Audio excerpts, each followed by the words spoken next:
Hello बच्चों, let's see the question. The question is from images given below. Identify in which condition of the uterus is fertilization impossible. तो यहाँ पे बोल रहा है हमें जो यहाँ पे इमेजेस दे रखे हैं A, B, C and D, तो इसमें हमें ये बताना है कि किस कंडीशन में जो फर्टिलाइजेशन है वो यहाँ पे कम्प्लीटली इम्पॉसिबल है, मतलब यहाँ पे बिल्कुल जिसमें फर्टिलाइजेशन का चांसेस नहीं है। तो यहाँ पे अगर हम देखें तो यहाँ पे जो हमारा फर्स्ट इमेज है उसमें यहाँ पे पार्शियल ब्लॉकिंग दे रखा है। जो हमारा यहाँ पे ए इमेज है उसमें यहाँ पे पार्शियल ब्लॉकिंग दे रखा है। अगर यहाँ पे पार्शियल ब्लॉकिंग है तो यहाँ पे जो ओवम है वो यहाँ पे एम्पुलर रीजन में आ सकता है, तो यहाँ पे कुछ हद तक फर्टिलाइजेशन जो है उसका यहाँ पे चांसेस होता है।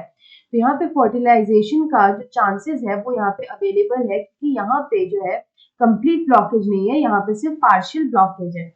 उसके बाद अगर हम लोग यहाँ पे अपना सेकेंड फिगर को देखें विच इज बी, तो यहाँ पे लिखा है कि एक साइड पे दिखा रहा है हमें कंप्लीट ब्लॉकेज है, लेकिन एक साइड पे यहाँ पे नहीं है। तो यहाँ पे जो दोनों ओवरीज होती है, यहाँ पे जो हमारा ओवरीज होता है उसमें यहाँ पे ऑल्टरनेटली जो है वो ओवम का फॉर्मेशन होता है। Alternately ovum is formed. तो यहाँ पे अगर एक में ब्लॉकेज है तो एक में अगर ब्लॉकेज रहेगा और एक में नहीं रहेगा तो भी यहाँ पे जो है फर्टिलाइजेशन का चांसेस रहेगा। अगर एक मंथ नहीं फर्टिलाइजेशन का चांसेस रहा तो नेक्स्ट मंथ जो है वो फर्टिलाइजेशन का चांसेस जो है वो यहाँ पे अवेलेबल रहेगा।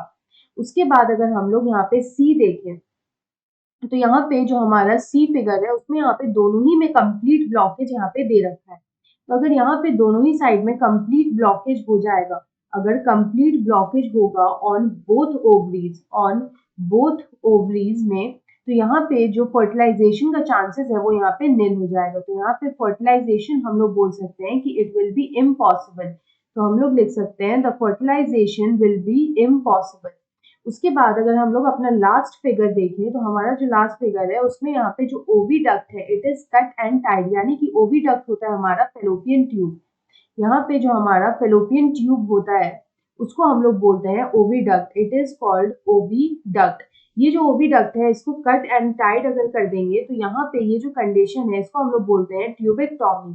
और ये जो ट्यूबेक्टॉमी होता है ये परमानेंट मेथड होता है of birth control. It is a birth control method. It is a permanent birth control method. तो इस तरह का जो मेथड होता है इसमें जो प्रेगनेंसी होती है का चांसेस होता है वो यहाँ पे निल होता है। तो हम लोग बोल सकते हैं कि यहाँ पे प्रेगनेंसी या फिर जो फर्टिलाइजेशन का चांसेस है, यहाँ पे प्रेगनेंसी और फर्टिलाइजेशन का जो चांसेस है वो यहाँ पे इम्पॉसिबल है या फिर निल है। तो यहाँ पे फर्टिलाइजेशन इज इम्पॉसिबल। तो हमसे यहाँ पे यही पूछा है क्वेश्चन में कि यहाँ पे from the images given below identify in which condition of uterus is fertilisation impossible.